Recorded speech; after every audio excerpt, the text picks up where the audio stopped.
হ্যাঁ, কি হলো? কালকে এলে না? আসলে আমি একটা কাজে আটকে গেছিলাম। সব ঠিকমতো হয়েছে তো? জেঠিমণি ঠিক আছে এখন? ঠিক মতো হয়েছে মানে? দুর্দান্ত হয়েছে। মানে? খুব ভালো করে হয়েছে সবকিছু। ও আচ্ছা, যাক ভালো কথা। আমি কাল পরশু একবার সময় করে জেঠিমণির সঙ্গে দেখা করে আসবো। কাল কেন? আজ একবার আসতে পারবে না? আজ? হ্যাঁ, কাল যখন আসতে পারোনি আজকে তো একবার আসা উচিত। আজ দেখছি, যদি আমি সময় বের করতে পারি আসবো।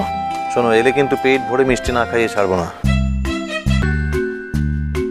যাক, ওর যে খুব তাড়াতাড়ি নিজেকে সামলে নিতে পেরেছে।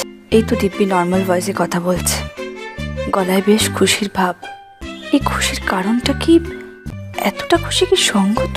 কালই সবে মাত্র জেঠুমনির স্মরণ সভা গেছে, আর আজই ও। Hello hello. ইষ্টি কুটুম সোম থেকে রবি প্রতিদিন দুপুর 2টোয় স্টার জলসায়।